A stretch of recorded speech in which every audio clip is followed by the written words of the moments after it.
So, I wonder what they're up to. Now, I was just joking. Look, can I thank staff for this, bringing this submission in front of us.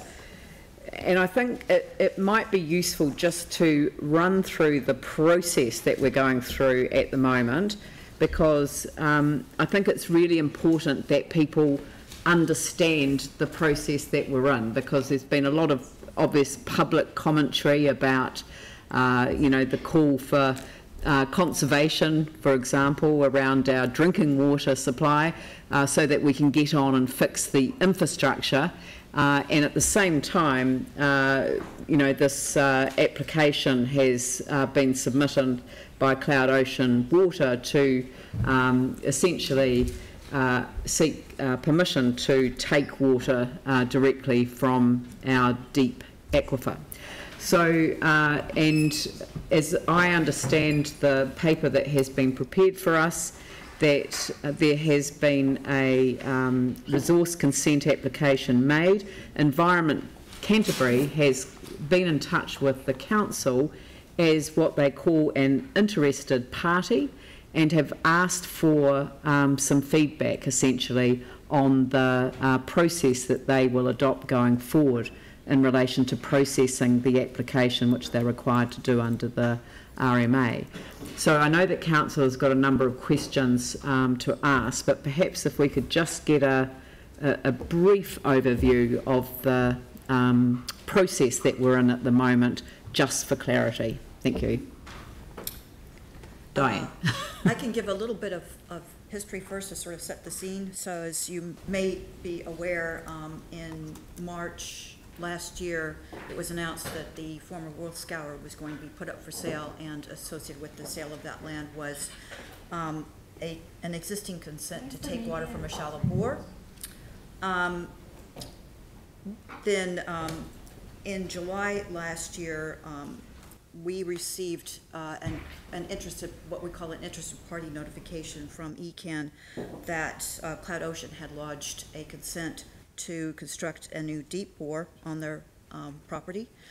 So we provided some comment back to ECAN at that point. And then in December, we were again received an interested party email from ECAN that Cloud Ocean wanted to amend their existing consent, and again this is an existing consent for taking water from that shallow bore, to allow for the commercial water bottling operations. And that consent was granted in December of last year. And subsequent to that, we were notified about a consent to from Cloud Ocean to dig a deeper bore. And then later this year, back in October, we were initially notified that Cloud Ocean wanted to take that the water from the deeper bore and add that to, again, their existing consent to take water.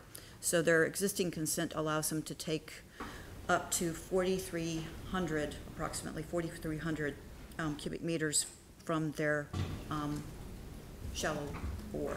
And what they want to do is add the take from their new deeper well to that existing consent. And that's pretty much where we are now. Excellent. Can I just ask one question? In the original Wool Scour consent allowed for water takes up to 4,320 cubic metres per day. Do you know how much water they in fact took? No, I don't. Yeah, I don't know. And does ECAN know the answer to that? They should do, at least in more recent years. You may be aware that around 2010 there was a National Environmental Standard for measuring water takes that was passed, and that required water takes from either surface water or groundwater to be measured, and for that information to be provided to the regional councils. on at least an annual basis. So that came into effect starting, I believe, in 2010 on a staged basis, depending on how big the water take was. So for water takes from 20 liters a second or more, that came into effect again. I want to say it was around November of 2010. I could have the date slightly wrong. So from that point onward, that should have applied to any water take, including the wool scour. And so that was irrespective of when the consent would have originally been issued, which in the case of the wool scour was back in the late 90s. Right. Okay. Pauline. Yeah, just on the, when we're talking numbers there, number 17, can you please explain that to me a little bit better? Because if I read it out, we note the total consented take by Cloud Ocean is 1,576,800. Yes. How That's taking the 43 some odd per day, and it's just, you know, taking that Annualising it per year. So it's, yeah, it's in their consent. that's annualising it. Yeah. And the total consented takes of the 2 currently inactive consents held by Rapaki Natural Resource, one for their 3 deep bores and the other for their 5 shallow bores, are 2 million and 5 million respectively. Correct. So, because they're inactive, are they still counted as part of the allocation from the catchment? Or do they only come into being counted once they're active? That I have to say that I don't. Well, perhaps No. we could put that in our comment as well. And just one more question, if I may, is do we know how long it takes the water to travel down into that aquifer? Is it aquifer 4 or 5? Sorry, I'm not sure off the top of my head. I suspect it's aquifer 5. Right, it is 5. So that's our deepest one where we've just drilled down to in Belfast. So do we know how long it takes that water to come down into that aquifer? Because I've heard numbers bandied around up to 100 years. Do we know? So I'm not sure about this particular one, but yeah, we have got wells in the city from the deep aquifer where the water takes more than 175 years to get to our well. So that's pretty precious, isn't it, that it's taken that long? And do we know, have we got accurate measurements of how much the volume is down? No one really knows how much water is available in the Right. aquifer. So perhaps really. we could err on the side of caution. Thank you. Thank you. Phil? Thank you. My main question was just following Pauline's, just in terms of that cumulative effects of the take, and the 1.576 million cubic metres. So do we, besides not knowing how much water is there, do we know the amount of recharge when it is eventually coming to the aquifer? Do we know the flow for that? And so I think that's sorry, this isn't my area of expertise, so I'll try and give you my understanding of it. But it's a very the transmissivity of the aquifer is very high. It's very permeable, and so any water that's taken out is rapidly replenished. So it's generally replenished mostly from the Waimakere River through the water soaking through the base of the river and into the gravels. And also there's some rainfall recharge as well, and eventually over many years it makes its way to these wells. But because the aquifer is, I've forgotten the question. oh, but it's basically, is it like you've indicated quite clearly that the time delay in terms of it, the recharge coming into the aquifer is a long time. So I'm just wondering, have we got a gap there though? And is that recharge going to be sufficient like right now, or do we not know that? So at the moment the testing that they've done has shown that it replenishes very quickly based on if they take it their full rate, the aquifer appears to replenish itself quite quickly. So I'm just a wee bit confused about why given it takes a long period of time though, do you mean it is, I'm not quite If sure. there's a lot of water coming, it's coming continuously, and even if it's taken a long time to get there, if there's a lot of water, it's already there. Yeah. If we get a number of particularly dry seasons, would that affect that? no, not if it's taken. No, I don't think so. Okay. Not over that sort of period. Thanks, Bruno. Yanni and then Vicky. Right. I've read through the EPA, and it does seem like, because this is a regional issue, that there could be some ability. I just wondered how much we should be putting in our submission in regards to notification, and it just special circumstance. Like, I don't know if I'm reading the right submission, but I don't see clearly where we say it should be notified due to special circumstance, and then give our reasons why. So just wanted to check if that's in there or whether we need to add it. Those words are not in what you have in front of you. Okay. So far, we have some time to amend it, so. Right. So, and I just wanted to check in regards to a plan change. Would there be any benefit in trying to get an urgent plan change either through EPA or through Regeneration Act, given that, you know, this is so critical for our city in terms of public water supply? And I would have thought public health, as has been pointed out, is one of the factors for the EPA. So I just wondered if there was a plan change that we should be promoting, as well as this obviously initial feedback to ECAN, but actually to try and get greater protection of our public water supply. Well, but that's not really a question for staff. I mean, that's okay. a political question, isn't it? I think so, yeah. Well, I mean, I guess I'm just trying to understand, like, you know, given it seems to me that the RMA. Well, I don't know why you've mentioned the EPA and a district plan change in the same breath. They're neither related to each other. Well, I mean, except what my understanding is we can go to the EPA and ask for a district plan change if it's a matter of national significance, and the criteria for being in national significance does include public health, and I would have thought the water supply is pretty fundamental to public health. Yeah, well, there's a bunch of ways you can change your plans now. There's sort of 3 or 4 different options. None of them are ideal. But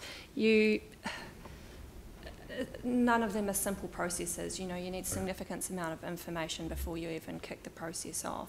and would a plan change have effect retrospectively against a resource consent that's provided in the meantime? I won't. No. No. So if So thank you. Yeah. So, so in terms of the consenting process then, in our feedback, we can put in about public notification due to special circumstance.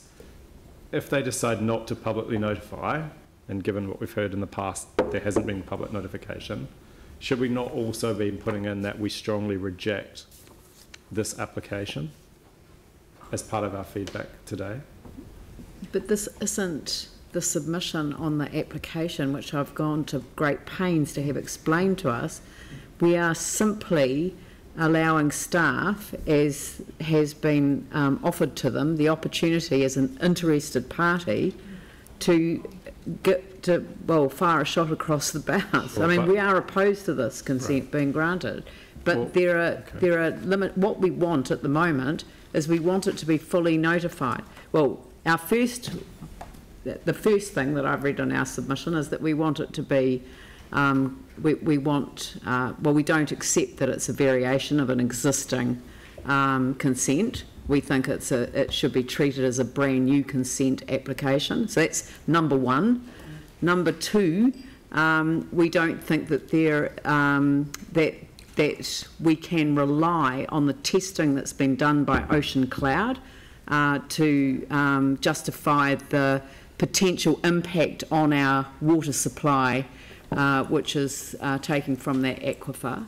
Number three, the way that the application has been constructed is that it's an either or an and, the assumption being that you would take half from each, so you're not taking any more, but actually you can take them all from the from the deeper well. So I mean, so there are 3 things that we want to deal with first, and then once we get through those 3, we want to say that it's due to special circumstances, which are crystal clear in this city. It needs to be publicly notified, and if they're not going to publicly notify it, then it has to at least to have limited notification to us. But if it doesn't, I'm just wondering at what stage then do we ever put our view that we would reject it? And I mean, I think you do that in 21 to a little extent, which you say, we continue to strongly urge that this consent application, any future water take consent applications from this applicant are not granted before substantive consultation. That's right. So I just think we should have a position if consultation, if they decide not to notify it, then we should be really strong in the reasons why we would be opposed to it proceeding. So I think that we've been given the opportunity to debate a staff submission in the public arena, and I think what I'm hearing you say is that we should have some additional resolutions which sit with us in terms of the approaches that we might make to ECAN and to central government in order to back up a much stronger position on this than the process allows. But at this stage, it's a staff submission as an interested party. I was just trying to pick up on the point that staff had made around understand the environmental impacts of this application, and it just seems to me that we should just absolutely be clear about rejecting it in the way it currently is. We don't get to reject the application, it's not made to us. Vicky and... Sorry. Just to respond to that, I think this is an important opportunity to provide ECAN with sufficient information to enable it to make an informed decision on notification. Because it has to, even before it gets to circumstances, special circumstances, it has to decide whether the take will have or is likely to have adverse effects on the environment that are more than minor. So it needs to make a decision as to that. So I think that's a good opportunity to make sure it has all the information, or to point out if we think there's gaps in what's in the application. Well, I think we're absolutely crystal clear in the submission is that we do not accept that the testing that's been done by Ocean Cloud was done at the right time or was sufficient in any way, shape or form for ECAN to be able to measure that at this stage. So I've got Vicky, Tim and Raf.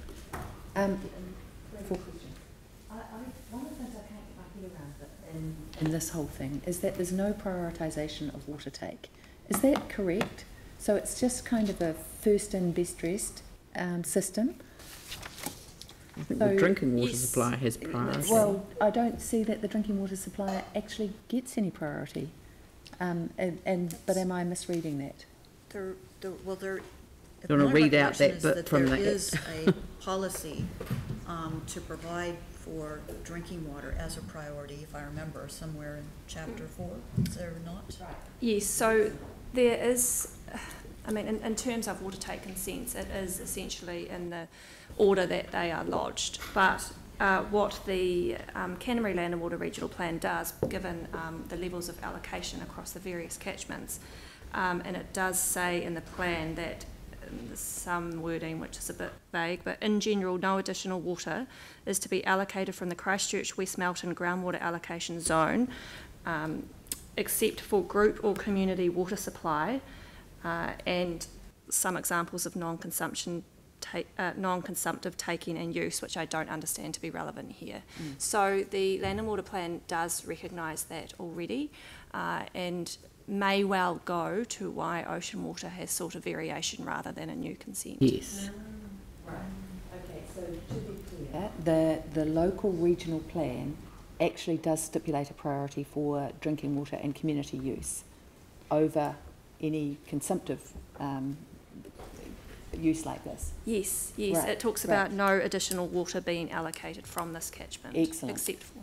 So should we not quote that back in the thing? That seems very relevant. Yes, we will.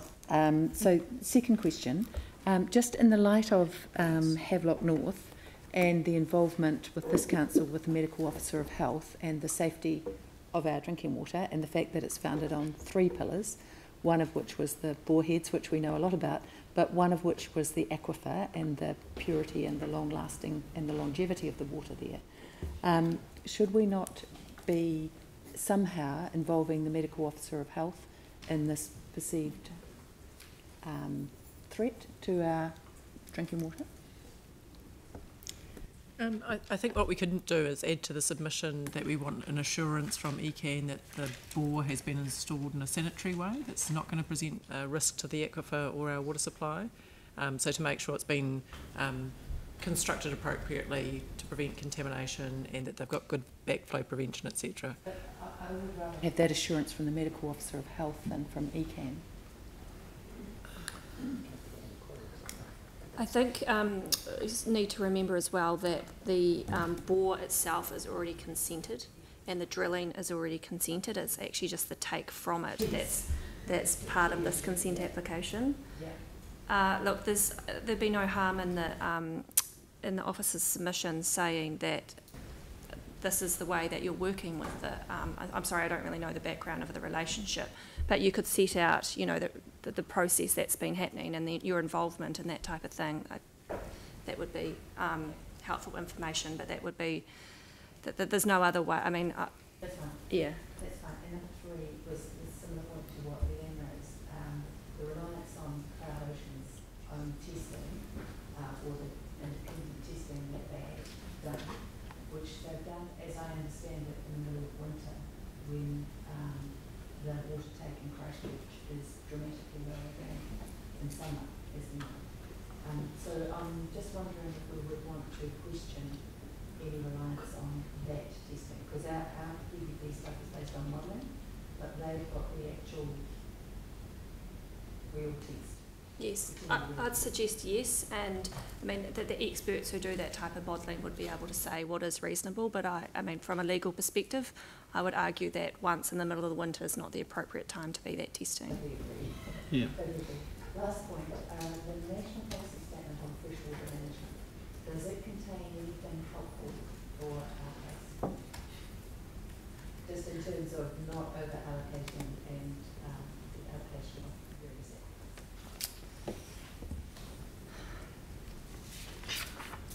You don't need to ask now, but I just understand that there may be some helpful things. It is referred to in the submission at the moment. Yes. I wasn't part of that drafting. Yep. I've got a copy, we'll have a quick look. It's all right, you don't need to do it now. At some stage it would be good to check if there's anything else. But you've probably done that, Di, have you? Well, there is a, again, there is a reference to Para one of 14. the sections that talks about that issue, so, which I do believe we've made reference to. I'm just, of course, when you're in a hurry, you can't find it. But Okay. yeah, it's in there. All good. Yep, Tim? Thanks. Thank you. Because this is such an important matter for the ratepayers of Christchurch who'll be listening and reading about this, I just wanted to clarify in 5.2, you know, we have words such as interested party and special circumstance, etc.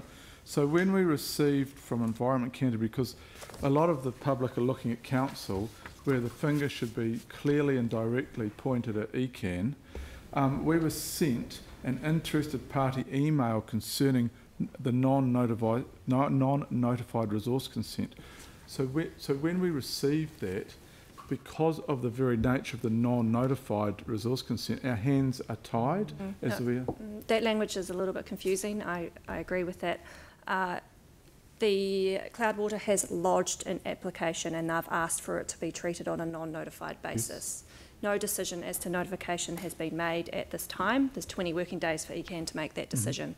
So that will come, and if ECAN makes a decision as to full public notification or limited notification, then the council can make a submission under the formal RMA process. At the moment, the interested person's correspondence from ECAN, it's not prescribed by the RMA. I understand it's just a practice that ECAN follows. But when you're looking at resource consent and someone puts in a non-notified application, the premise of the non-notified is that it's not public. Yeah, but it's an application for... I realise that, but... For it to be non-notified. But I'm just saying that what we hear and what the feedback that we are getting from the public is that they should have been informed as soon as possible, but we are unable to. It's not us because it's ECAN dealing with it. We've been contacted through the interested parties, but it is not We can't go out. Tim's quite rightly highlighting what is a public confusion about the roles and responsibilities and how they divide in this area. And I think what you're trying to say, Tim, is that, you know, when a party applies to Environment Canterbury for a non-notified consent, the first thing that they have to decide is whether to notify it or not, so whether to agree with the application, and it's not for us to, but we're trying to influence that. So we've got several steps that we're on, but one of the steps is to say that it should be publicly notified. Yes. Yeah. That's entirely correct. Just consider it an application. I mean, 99% of applicants will come in and ask for it to be non-notified for obvious reasons.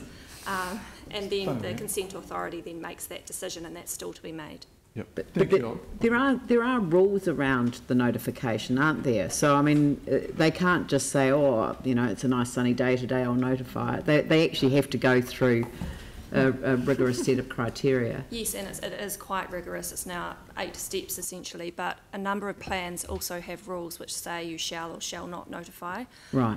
And there are certain activities that just are treated as non-notified.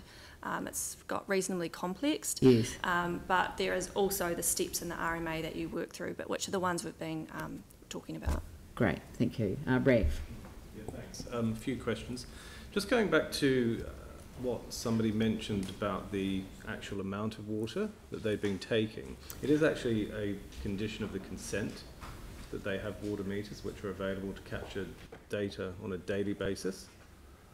Well, the consent itself may not say that, but by default, because of the National Environmental Standard for water measuring devices requires that the amount of water that you're taking has to be measured, and that information has to be provided by the regional council. They have to do so, irrespective of when the consents were granted. Yeah, I mean, I've got the consent here. It's a condition of the consent, so I'm surprised to hear that there's a question about that. Sorry, can I add to that? Yeah. There is also, I mean, that does happen reasonably often, I think, where there isn't actually measurements on site happening. What the regional plan includes in a schedule is a methodology about how ECAN and an applicant will calculate basically the average take. So, and ECAN's quite strong on enforcing that methodology in terms of, you know, if you can't prove that you're taking maximum, they will work through that methodology and working out an average or a reasonable number.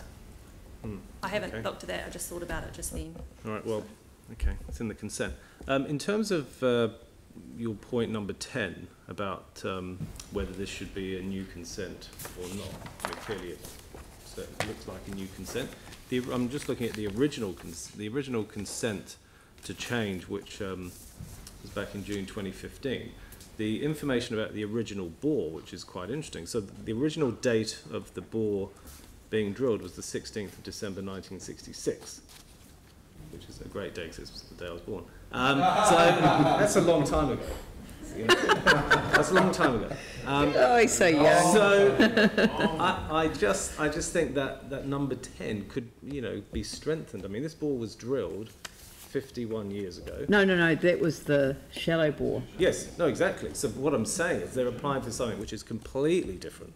It's not like this thing's just yeah. So I'm just saying. Good point. No. It adds to the point. Yes, because that, excellent. I was quite surprised. I think that's worth mentioning. It was Raf's birthday. Yes. Yeah. And I mean, even reading through that June 2015 piece, I mean, it says, you know, have you consulted with the Ngāi Tahu or the Papitipu Runanga, and they haven't.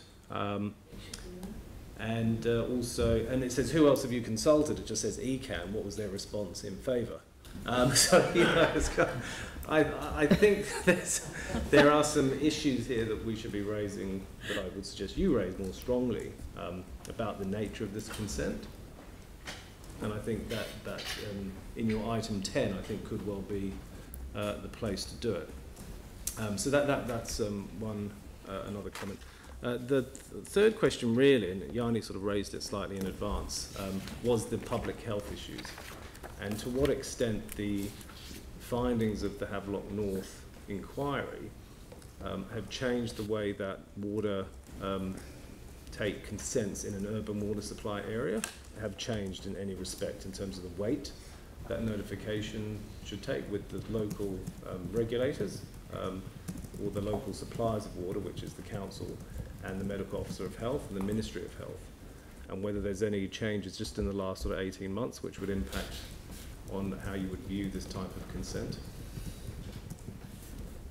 In terms of notification, I mean, the tests that the consent authority have to use haven't changed. You still have to work through them in terms of effects on the environment and working out if someone's an affected person.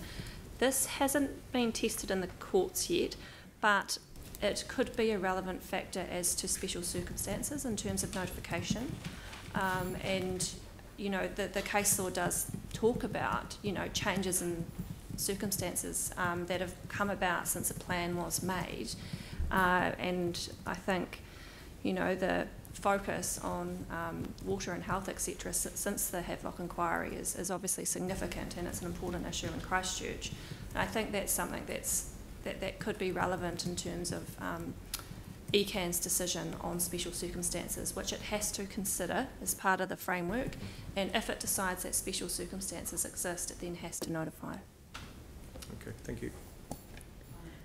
Pauline? Oh, sorry, and then Anne. Yeah, thank you, because I'm sort of following on from Raf there that, look, I personally don't think that we should be transferring consents when a property is purchased. And I know that's not quite here. I'm wondering if we could pick that up and say in our comment, and if there is agreement around the table, that we generally do not support that, and therefore if this is treated as a variation, we certainly don't agree with the consent being transferred and then being allowed to have a variation on that to actually change the whole thing. So would it be appropriate to perhaps touch on that and then maybe do some more work on that transfer?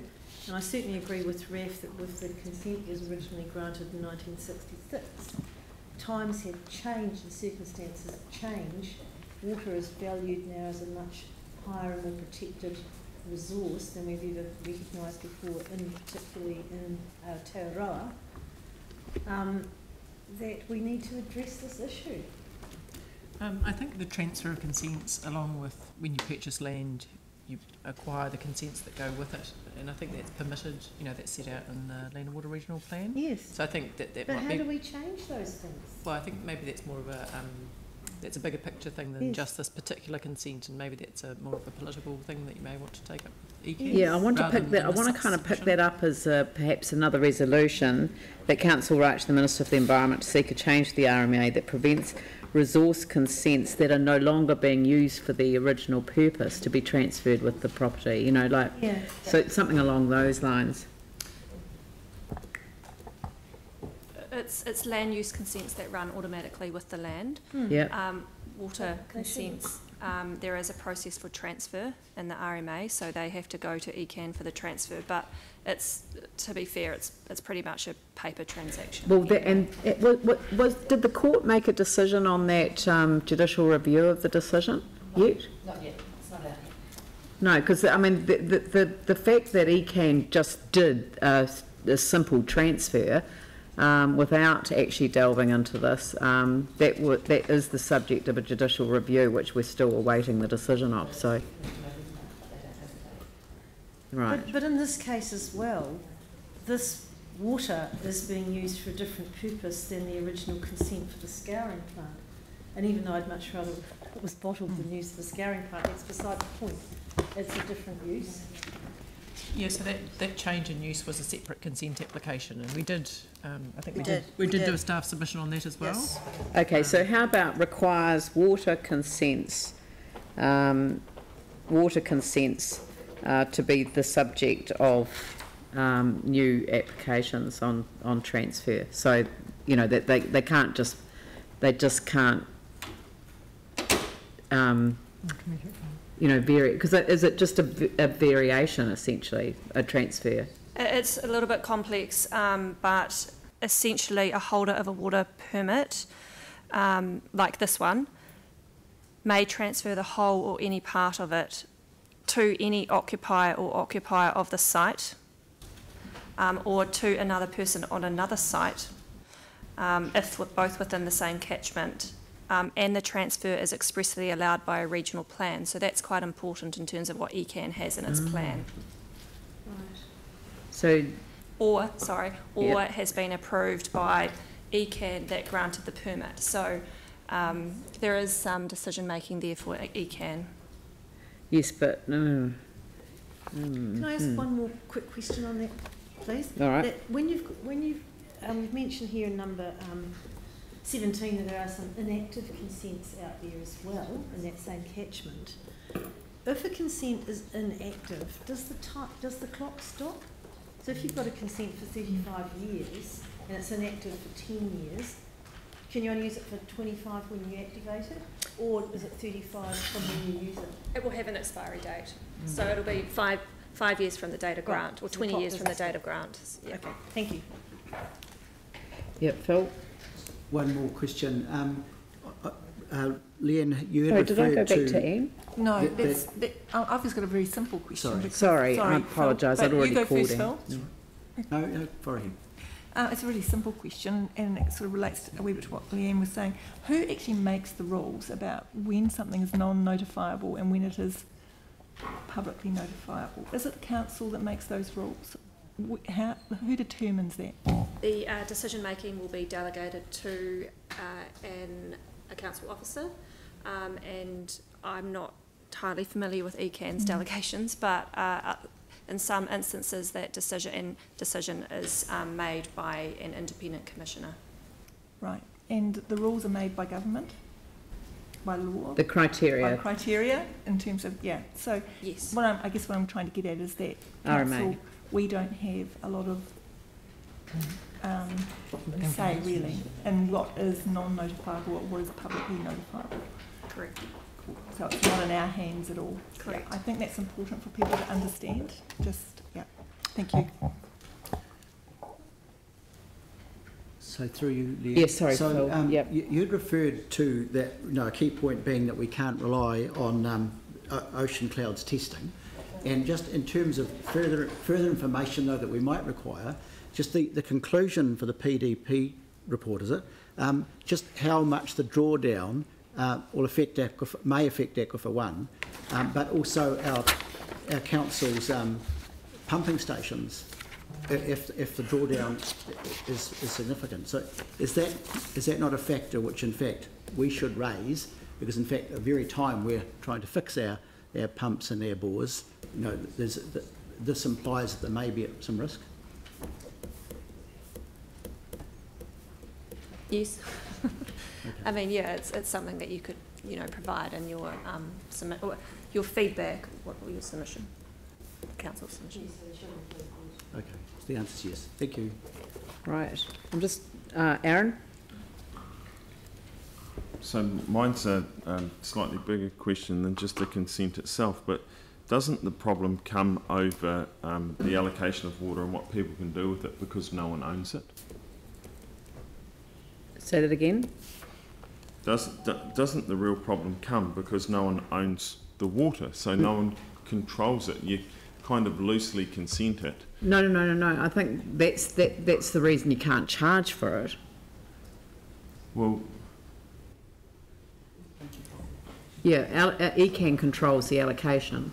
yeah, and that seems where a lot of the rhetoric that you see in social media is around the fact that someone else can profit off something that's ours, and there is no. Which is why you always correct them when you see it on social media and says no one owns it. Absolutely, I tip hydrogen on that fire. You do. Ramp it up. I'm sure you Absolutely. do. Yeah, no, it's well, I hope you put some a double dose of hydrogen with some oxygen as well, because you'd really want to put that one out rather than blow it up. No, not around the consenting part. It's the ownership part. People don't. A lot of people feel But people that it's don't ours. realise that no one owns the water. Yeah. Yeah. That has not been resolved by central government. Central government, and I am going to suggest that we raise a number of issues with central government because this has highlighted a problem that is not unique to Christchurch. Because they're taking out a product that has a higher retail value than oil, and yet they pay nothing, and there's no other state in the world that does that with oil now. No one's that stupid anymore, but we do it with water. Yeah, central government needs to resolve that issue. Vicky? Just going back, sorry, to the special circumstances, which are those that are unusual or exceptional, but they may be less than extraordinary or unique. So they will make notification desirable despite the general provisions. And I'm just wondering, in terms of our recent experience with water and the health effects arising out of Havelock North, have we got an argument under the special circumstances in terms of our ongoing need to preserve the purity of the water in our aquifers in order to maintain safe drinking water? I think it needs to be part of the story around special circumstances. I mean, I'm hearing there's a bunch of issues that come together as well. Okay. And just a quite random sort of question, just in terms of liability, if anything, say something happened in this aquifer arising from, say, this consent was granted, who's then liable for that incursion and for the cost, the massive cost of fixing it? It's a big question. Does ECAN bear any responsibility if they've granted something that was clearly pointed out to them that was dangerous? Not in terms of their consenting, in terms of the process of the consent. You would have to go and look at negligence and nuisance and those type of So it would remedies. just go back onto Cloud Ocean. Okay. Cloud Ocean. But you can't sue a council for issuing a consent negligently. Right. Okay. Scary. Tim? Thank you, and Ref's just sent something through, which, and thank you very much, Ref, with regards to the application. So there's almost a whole page on some information on Mai Tahu and approaching them, but they put, you know, have you consulted iwi? And it says no, and who else have you consulted? ECAN, and what was your response in favour, and how have you addressed any concerns they may have had? Yes. It actually hasn't said how any concerns or if they have had any. Would we not want more? I mean, we've put concerns about the concern on the possible drawdown on our drinking water, etc., as an affected party, but there's absolutely nothing here that they've done with contacting iwi or providing any,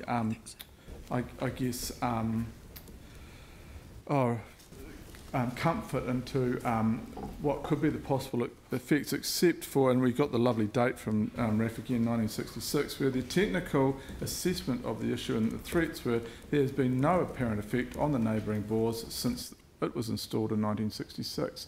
I mean, it's pretty kind of, there's nothing there really, is there, with regards to our concerns with this drawdown on our water and our ratepayers' water. I think perhaps you just look at the application form. There is a whole another two documents in support of that provide more detail. So that's not the sole. The PDP report. No. In addition to the application form, there's also an assessment of environmental effects, and then there's a technical assessment of the aquifer and the bore itself and its effects. Thank you. So I'm just working up this item 3 on our resolution, but along the lines of request staff to strengthen elements of the interested party submission to emphasise, A, this should be treated as a new notification, including reference to the age of the original bore, and the fact that all of it can be drawn from the lower bore, you know, because I mean it's obvious that that's what the intention is. B, the special circumstances that relate to this application, including the impact on the aquifer from which we draw drinking water, and C, the timing and adequacy of the applicant's testing.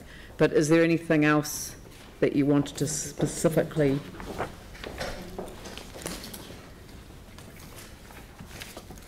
And then I'd wonder whether we want to have an additional reference to raising particular matters with the Minister for the Environment, or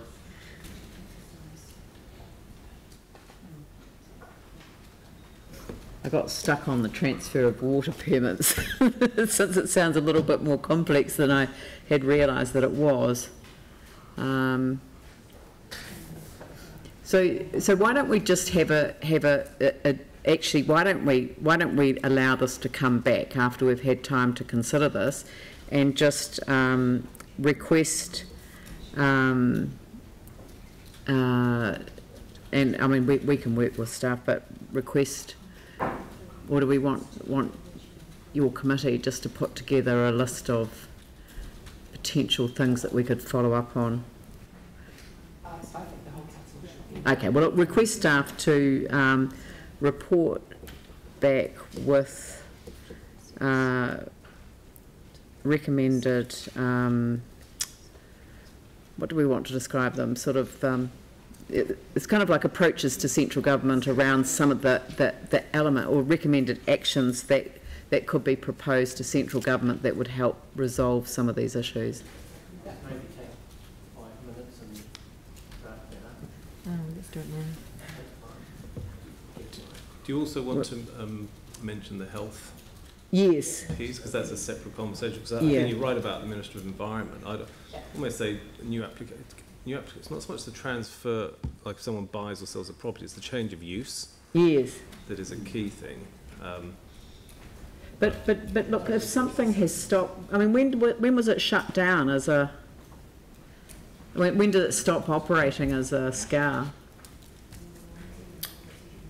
I don't know, but it did get put up for sale until March of 2017. Yeah, but it'd been yeah, empty it for a would have long been- time. Yeah. Yeah. So in fact, that water take information may not be available, because if that was only required from 2010, it might have been shut down before then. I don't know when it was shut down. Yes, but I'd certainly have one Yep. right to the Minister of Health Yeah. as well. But if we could just get a report back here with a series of recommendations, or how about request staff to report back with a series of with recommendations as to matters that we should raise with central government in relation to these issues. Kendra's not here. It was a series of actions. Yeah.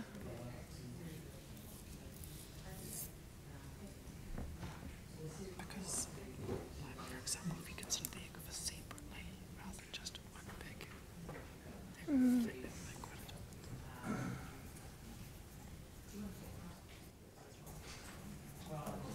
It's a really complex section.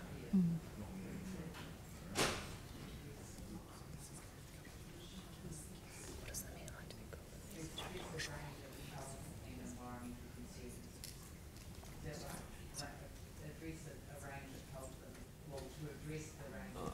I'd say public health.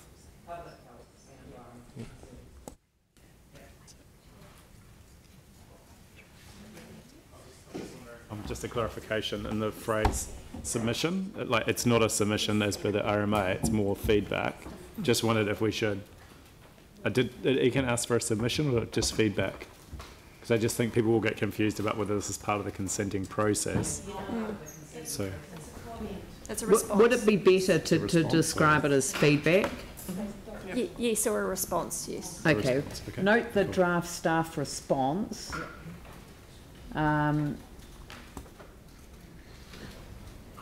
Note that the draft staff response continues to express concerns,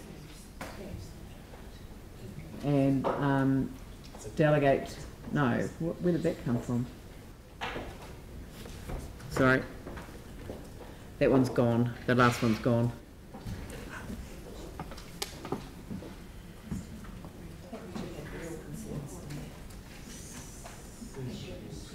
Hey? Hang on.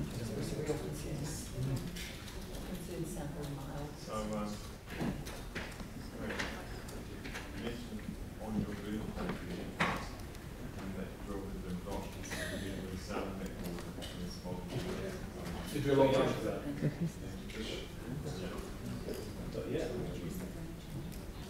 The Shire of Waimars.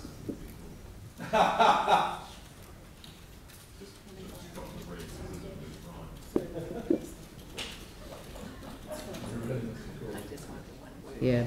Request staff to report back with advice on, yeah, actions to raise with central government, yeah. And which one, on 2? Go back to 2. Right, note that the draft staff submission continues to express concerns to Environment Canterbury concerning the impact of, to express serious concerns, yeah, to express serious concerns to Environment Canterbury concerning the impact of the consent on the public water supply and the lack of public consultation, yep. I didn't want to call it a submission either. No, draft, change the word submission To feedback. to response. And it's in 1 and 3 as well.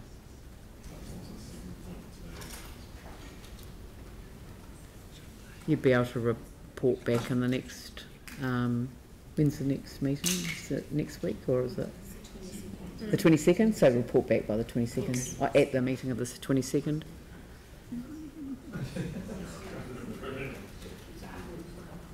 We'll work with the council officers to get that done, so. Excuse me, just in 3A, I think the application should be treated as a new consent rather than new notification. Oh, sorry. Including reference to the original bore, yeah. And that's not me that we're referring to. Just saying. Phil? You know, I just wonder if, in fact, we're emphasising the point either in the staff submission or what we've got here around that there's a whole lack of information about the actual potential effects of this before they grant. Well, no, I think we're saying the timing and the inadequacy of the testing provided by the applicant. I think that's sufficient. Okay. Yeah, because what we're saying is that the ECAN does not have enough information to rely on at this stage for it to be able to sort of get off ground. Yeah. You know, step 1. Right. Is there any other advice that you'd like to offer in this regard? Is that we're all comfortable with that? Yes, I am. Thank you. Yep. Can I just make one suggestion before, as well as raising it with central government? Perhaps there's some things we could raise with ECAM as well. Oh yes. I was actually going to put that central government, and actually that word central doesn't need to be there either. No, not environmental Canterbury. And delete the word central. Right. Right, okay. So we've got it, and I'm assuming, Vicky, that you'd like to move this? And who would like to second it? Sarah. All right, so who would like to kick off the debate? I'm going to let Vicky close the debate, so someone else? Ref. Okay. Right. I mean, this is obviously an issue of great public interest, and there are several issues to consider, and I think we've traversed them pretty well. I mean, one of them is actually the transfer of quite old consents into new uses without any consultation. And I think this is a great example of where that does need to change. A bore that was drilled in 1966 is the original consent that is transferred. It's been used then for a different purpose, which is water bottling, as opposed to an industrial use. And now the consent is to do something completely different, which is to drill a new, much deeper well. That doesn't stand up at all. The issue of public health is, you know, a separate issue altogether. But there's no doubt when you're going down into, you're drilling a bore into an aquifer which is being used to provide the urban water supply, you need some really good information about the impacts and the effects on that. And there clearly hasn't been enough information on that. The issues around water bottling in general haven't been resolved yet, and the government hasn't moved on some of their discussions post-election around charging, and that's something that we do need to discuss. And so you could argue that putting these three things together, some kind of moratorium on water bottling consents for export needs to be considered. But I think we need to make very strong representations to ECAN around this, and you really have to ask at a bigger level, a more political level, whether ECAN is really doing the job that it's supposed to be doing. And I think that's a bigger question that we need to talk to the Crown about. Aaron? Yeah, so I'm going to attack the debate from a slightly different angle, and this is around where we're at currently with water in New Zealand, and especially in Christchurch, given that I believe we've got the probably New Zealand's best water asset underneath us. It's an incredible asset and incredibly valuable, and we don't treat it as such. And if you go out and talk to the public of Christchurch and you ask them, should the water of Christchurch be owned by the people of Christchurch for the benefit of the people of Christchurch? The answer overwhelmingly is yes. They do believe that, but that's not the system we have. And so it allows companies, and not just this one, this debate has become quite racist at times, but it's not about a company from China exporting our water. It's about anyone's use of water in this district and how you use it and what you do with it, and what is the social, economic and environmental benefit of that water, and does it benefit the people of Christchurch. All industries use water, and bottling water is one of the industries that obviously uses water. It doesn't take a litre of water to make a litre of bottled water. It takes 3 litres to make a litre of bottled water if it's in plastic, and about 1 1/4 if it's in glass. And then other industries, chocolate, it takes 16,000 litres to make a kilo of chocolate. Yet we would welcome Whitakers to move to Christchurch and open a chocolate plant. There's so many different industries that use water. How is that going to be managed going forward? I think that's the bigger debate here. I'm more than happy to support where my fellow councillors are at on this. There's been a lot of concern, but it's time for, I believe, the people of Christchurch to take ownership of the water that's beneath us in partnership with iwi and manage it forever into the future, and keep drinking water for the local people free forever, and protect it, and make sure that we always get a good social, economic and environmental outcome from that incredible resource that flows beneath us. Other countries did it with oil many years ago. We haven't been that smart enough yet, but I think we should be, and hopefully will be part of the council that is.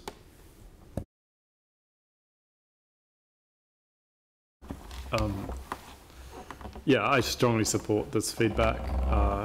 You know, it does raise questions, I think, of just how much the RMA actually protects our environment, and it always seems to be that the burden of proof for people is to basically be able to prove that something's going to be damaging to an environment, rather than actually taking in a precautionary approach. And so basically, until something goes wrong, it's very hard to prove that something will go wrong. And we end up giving consent after consent after consent for things that I think have really adverse impacts, or certainly have huge risks attached to the possibility of having an impact on our natural environment. And there doesn't seem to be a lot of caution. The irony here, of course, is that not too long ago in Canterbury, people that wanted to protect our water supply, who were democratically elected, were actually dismissed and appointed with government-appointed commissioners to enable more use of water for other purposes in our region. I think if anything is fundamental to our region, it is the protection of our public water supply. And I certainly do have concerns over what is, I think, an approach that would remove people having an ability to have a say on that, an approach that doesn't have enough or sufficient information to prove that there will be no adverse impact. And a number of those concerns have been raised through the discussion. So I strongly support this feedback. I strongly support us approaching central government. It's long overdue that we get better protection of our water supplies for public drinking and for public use rather than private use. And so I welcome the feedback today.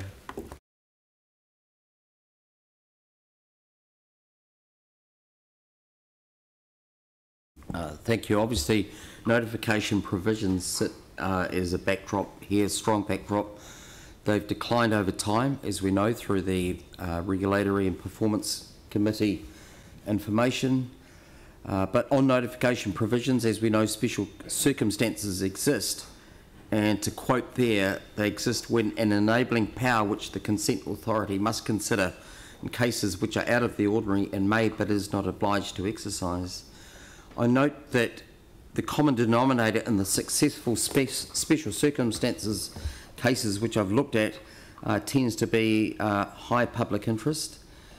Given that the link between this matter and the current circumstances around the city's water supply seem to be strong enough to the point that they're not conflated, because I think there was possibly a risk earlier, some people saw it that way, both in our and the public's minds, with high public interest.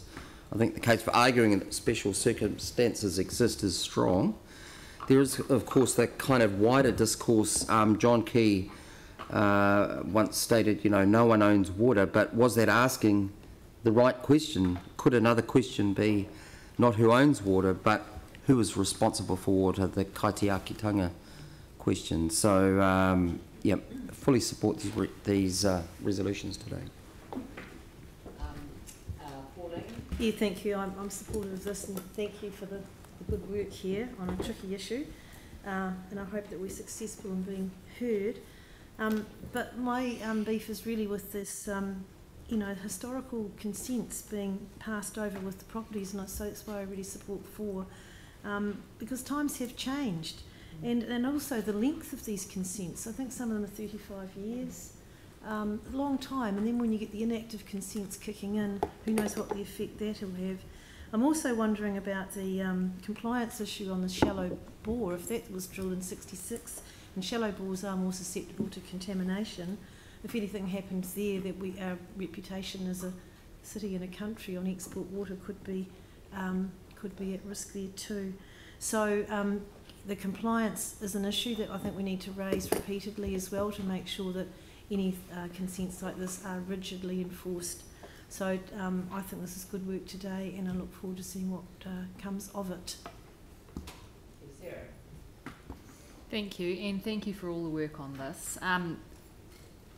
What this highlights is that actually this is only one of the many threats to our water supply, and one of my biggest concerns is that many of those threats are ones that, while we're those that are, you know, where it's our role to supply safe drinking water for our communities, we're not the ones who are in charge with the security of the source of that, and that's ECAN's role.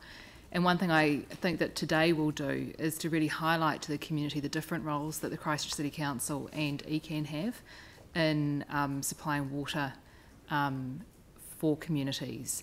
There is constant confusion and commentary in social media and around in the community, people talking to each other about those roles. And when we're looking at our measures this summer and trying to conserve water so we can fix our supply, everyone's saying, oh, but while you're giving it away and giving away consents.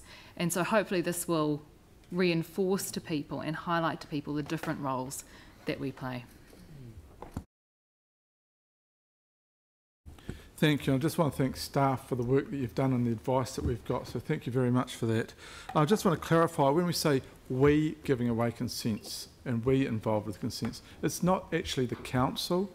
This is ECAN that's the driver with this, not the council. So I just really want to reiterate that. If you talk to any meteorologists, they will tell you that Canterbury's weather and environment is closer to Australia than anywhere else in Aotearoa, and we know how precious water is in Australia. We've spent our lifetime, and certainly my lifetime, not quite as old as Ref, almost destroying our environment, and now we've come around to